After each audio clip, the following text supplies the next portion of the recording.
next for... Hey, this is Todd Clark, Executive Director of TIVA, the Television Internet Video Association. We are again here live at the video show at the DC Convention Center for the next 2 days, December 4th and 5th. If you recognize the name of the video show, great, because that is unusual. If you recognize GV Expo, this is now the new GV Expo. I know it sounds complicated. All I meant to say was come down to the video show at the DC Convention Center.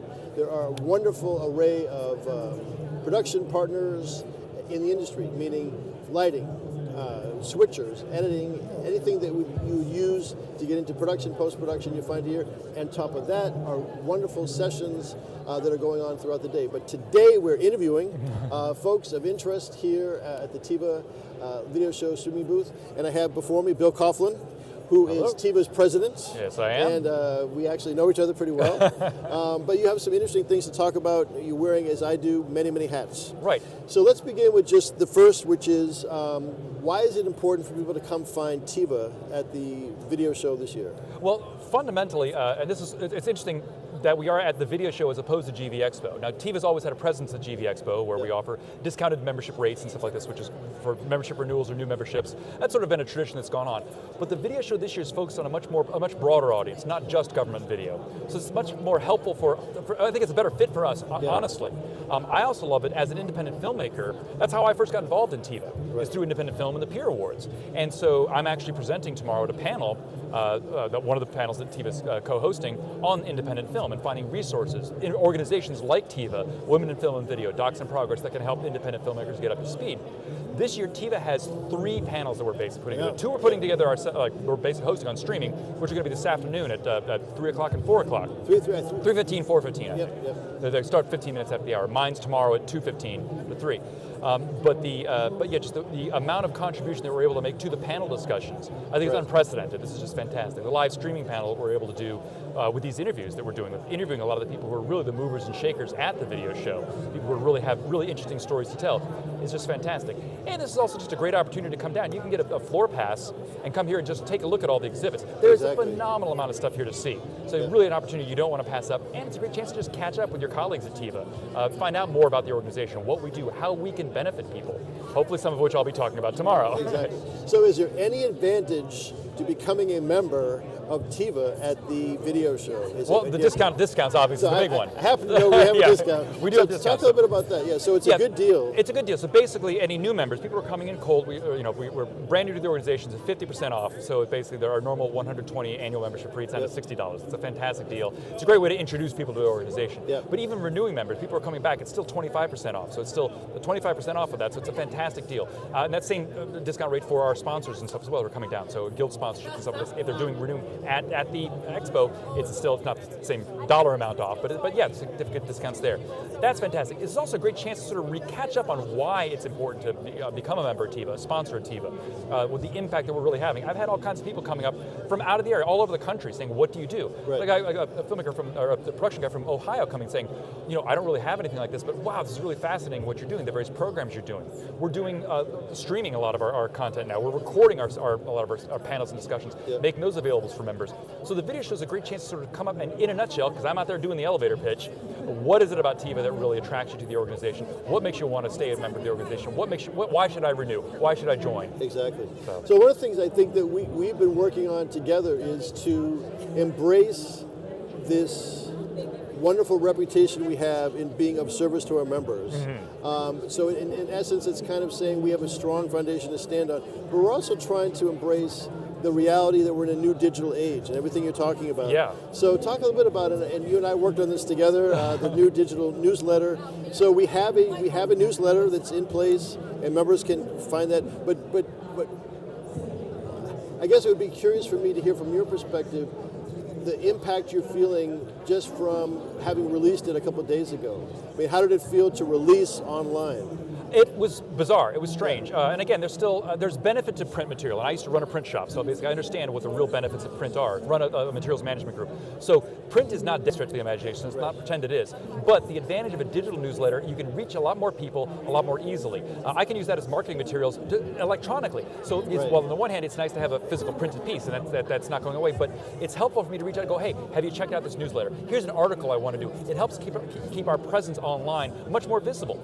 Again, people can search and find stuff. Nowadays, I do get print materials and stuff all the time, but honestly, most of what I read or learn about is online. I'm looking for stuff. I'm looking for an answer for a particular question or trying to find information, and I'll do an online search to find it. That's how people communicate more and more right now, and by moving our migration to online, not just taking a PDF and throwing it up online, but actually creating something that is designed first and foremost for that medium, I think is a real change for us, but it's a recognition that people are communicating in different ways than they have before. So I also want to take a little bit of your time to promote the formation of our board for the next year. Yes. We're looking for new board members, and there's all kinds of opportunities. I think you would echo the sentiment that this is a great way, if you're a seasoned veteran, to jump in and offer some of your own wisdom, leadership, and guidance.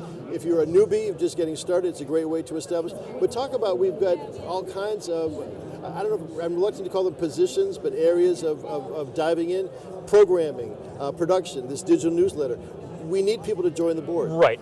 We really are. We've had a really small board this year, and it's been hard for us to keep track of it. I mean, there's a lot of stuff for just a few people to do. Yeah. And really, there are a lot of really specialized areas that people can go into and bring their own expertise to the fore. If you've got a design background, then helping out with this newsletter is fantastic. Yeah. Yes, if you've got a web background, that's helpful, but it's not necessary. You can learn this. It's really understanding design for that.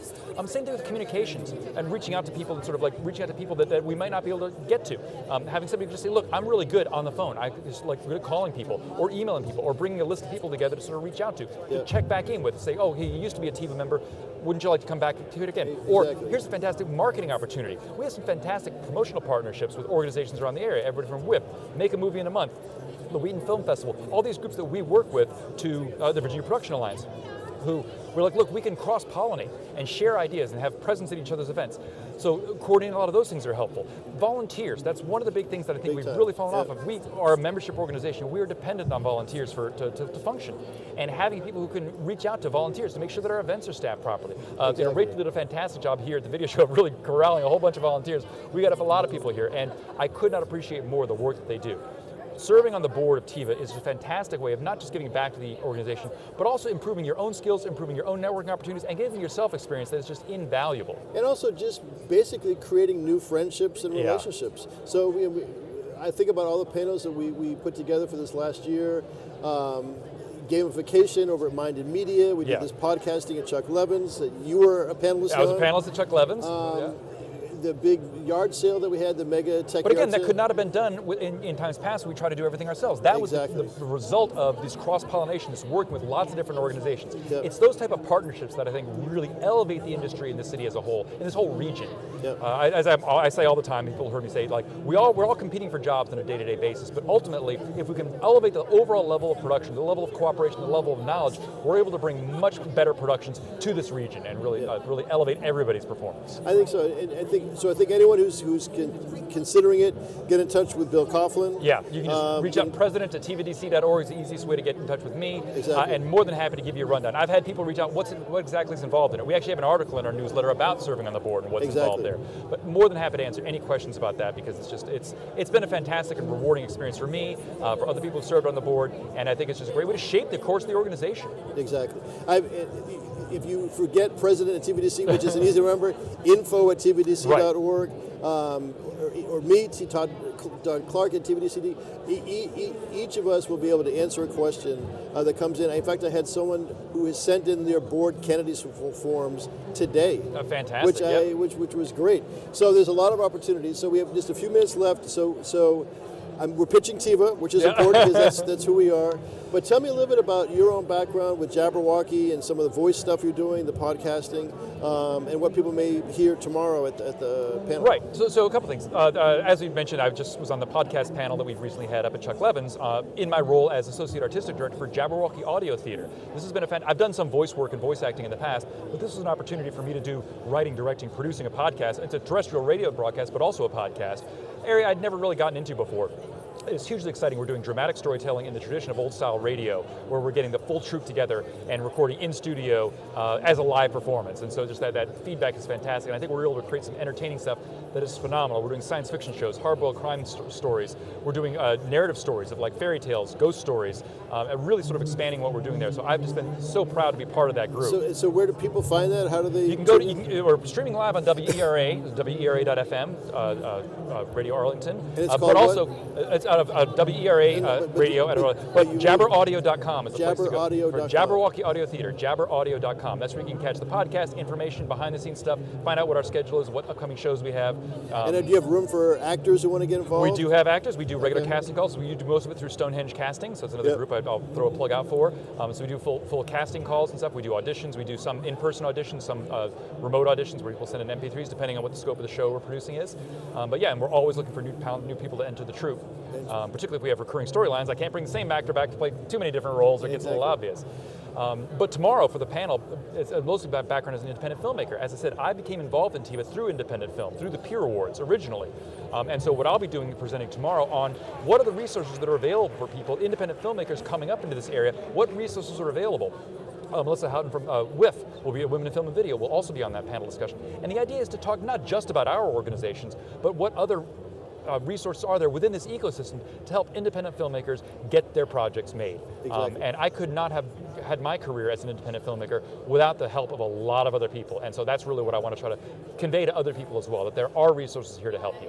I think, it kind of goes without saying, but I think we do need to say it. We are in a very resource-rich region. Yeah. And there are more theaters per capita, so to speak, than New York.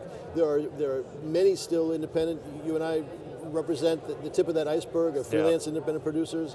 Like yourself, I do a lot of storytelling, documentary work, promotional work, marketing work, but there is, and someone who just came by talked about there are still good stories to tell. Roland Martin was here earlier saying it's really just a matter of finding your audience and being that consistent voice. Yeah. If you're journalistically, be believable and truthful. If you're entertainment, be consistent, be funny, be entertaining. But I think that if you bring that passion, the platform, the platforms are there. They really are. That's sort of the advantage, like moving from independent film with Tohu Bohu Productions, tohubohu.tv, in case anybody wants to reach out, and moving to Jabberwocky Audio. The idea is bringing a passion for that type of storytelling, regardless of what the medium is, and finding all new ways of delivering content. I've been fascinated with the virtual reality, augmented reality, 360 photography. There are ways of telling stories that we just never really anticipated before. And all those are, as a segue, production skill categories for the TIVA Peer Awards. Yes, and we're actually offering a flash sale for anybody who's interested. You can go to filmfreeway.com/TIVA Peer Awards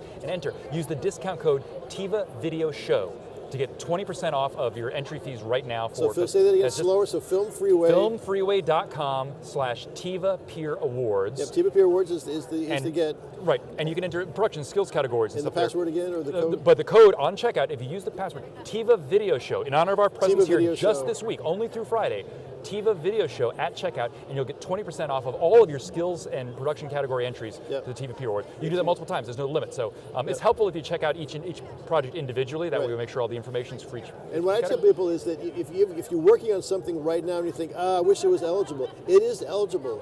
Sign up for it now and get the name, get your registration fees and everything in there, and then finish the work. Right, you have until the end of the year to finish that up, so you have another month to basically get the thing there. And I've got several people who have entered material that are like, it's not quite ready yet, it's going to be released here on the 15th of December, we're just waiting for the final sound mix, or what I've done in the past, I'll upload a version, and they go, oh, hey, no, I've actually tweaked this, I fixed the sound mix. I can re-upload a new version. That's the great thing about the Film Freeway platform, it makes it really easy to do that.